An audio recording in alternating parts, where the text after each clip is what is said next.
Bem-vindos à aula número 102. O subitem do item, o subitem do item 7, a integração das funções catalácticas, falando então dos empresários, trabalhadores e tudo mais, né? Capitalista, ah, e assim por diante. Contudo, a função empresarial, esse subtítulo tem o seguinte título, esse subitem tem o seguinte título: a função empresarial na economia estacionária. Então, a função daquele especulador na economia estacionária. Lembra que a economia estacionária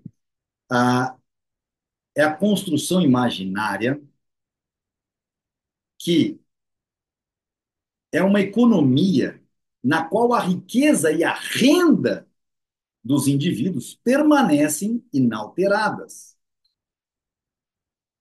Vamos entender o que acontece neste caso. A função empresarial na economia estacionária. O mercado de futuros pode aliviar o promotor de uma parte de sua função empresarial, na medida em que o empresário se proteja por meio de operações a termo no mercado futuro, ele deixa de ser um empresário e a parte da função empresarial passa a ser exercida pelo outro contratante. O empresário têxtil, que comprando algodão em bruto para sua fábrica, vende a mesma quantidade a termo, estará renunciando a uma parte da sua função empresarial. Não lucrará nem perderá com as mudanças no preço do algodão durante o período em questão. É claro que não estará deixando de exercer a função empresarial. Continuará sendo afetado por aquelas mudanças no preço do fio em geral ou nos preços de artigos especiais de sua fabricação, os quais não são influenciados por uma mudança no preço do algodão bruto. Mesmo que fabrique tecidos apenas como um contratante, mediante uma remuneração pactuada, continua exercendo a função empresarial no que diz respeito aos fundos investidos na sua instalação fabril, nas máquinas que ele tem. Então, vamos lá. Talvez as pessoas falem, mas peraí, Rodrigo, volta aí, dá um recapitulation aí, vai. Então vamos lá. O mercado de futuros pode aliviar o promotor de uma parte de sua função empresarial, dos riscos. Na medida em que o empresário se proteja por meios de operações a termo no mercado futuro, ou seja, operações que tenham um termo. Qual termo? O termo de que, se o preço do algodão sobe, sobe o preço do produto, se ele cai, cai o preço do produto, daquela fração em que o algodão representa nos custos do meu bem que eu estou produzindo, ele deixa de ser um empresário e a parte da função empresarial, a parte, passa a ser exercida pelo outro contratante, que está especulando se o preço do algodão subir, e ele está pagando a termo, este garantidor é que é o especulador no caso. O empresário têxtil, que, comprando algodão em bruto para a sua fábrica, vende a mesma quantidade a termo, estará renunciando a uma parte da sua função empresarial. Não lucrará nem perderá com as mudanças no preço do algodão durante o período em questão. Está vendendo isso a termo. É claro que não estará deixando de exercer a função empresarial. Continuará sendo afetado por aquelas mudanças no preço do fio em geral ou nos preços de artigos especiais de sua fabricação, os quais não são influenciados por uma mudança no preço do algodão. Então, o preço do algodão não variou, mas o preço do bem camisa de algodão mudou, porque mais pessoas passaram a comprar por alguma razão. Ou o preço da camisa de algodão caiu, porque menos pessoas resolveram comprar. camisas de algodão. Mas o preço do algodão, em tese, não mudou.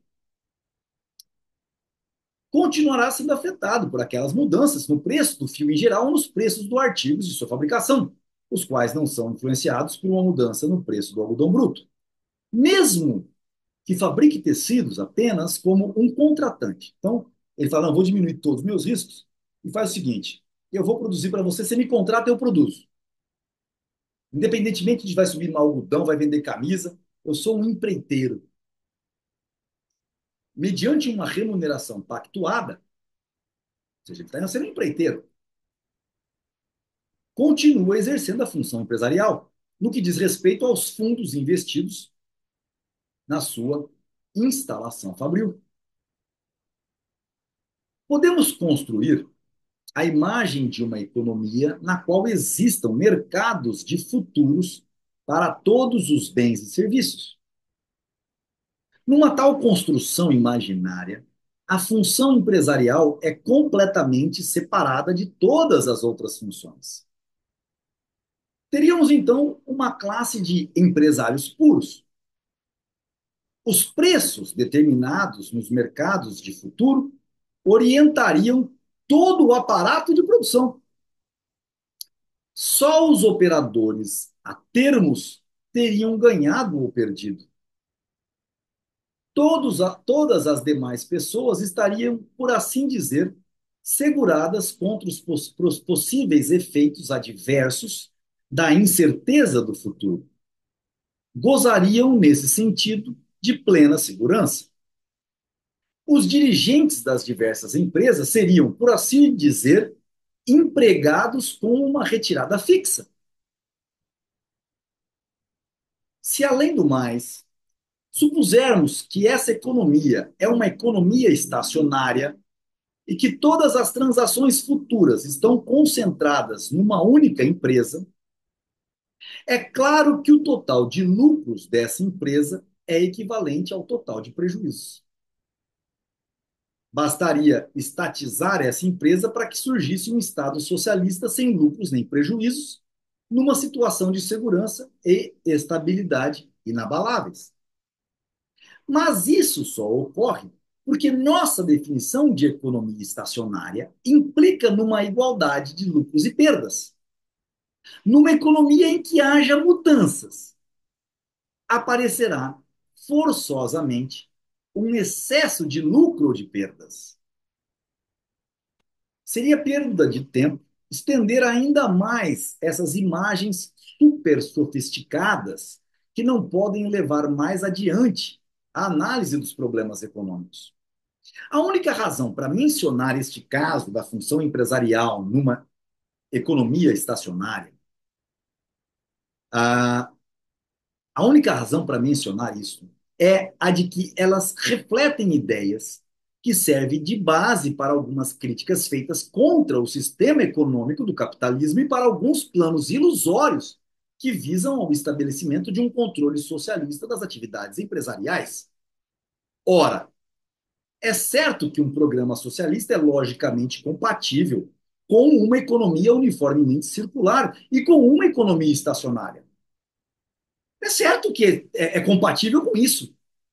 A predileção dos economistas matemáticos por lidar quase que exclusivamente com essas construções imaginárias e com o estado de equilíbrio nelas implícito fez com que as pessoas esquecessem o fato de que tais construções são nada mais do que expedientes do pensamento, imaginando situações irreais e autocontraditórias. Certamente não são modelos adequados para a construção de uma sociedade viva, formada por homens que agem. Ou seja, mais uma vez, este é o caso de que os economistas matemáticos, como o Mises está chamando aqui, para fazer com que suas equações funcionem, precisam dessas construções imaginárias que não são reais, fazem suas equações lá dentro, dizem que funcionam suas equações lá dentro, mas esquecem de dizer que elas são construções imaginárias que não funcionam. E isso dá margem para as pessoas acharem que, horas, então eu consigo fazer um sistema socialista que funcione. Esse é o grande problema desses economistas matemáticos. Encerramos, então, o nosso capítulo 14, capítulo que tratou, capítulo que tratou do âmbito e metodologia da catalase. E vamos entrar num dos capítulos muito interessantes. Estamos chegando quase no capítulo 17, que é a troca indireta. Vamos entrar no capítulo que trata do mercado. Capítulo extremamente importante para todo o nosso conceito cataláctico. Tá certo?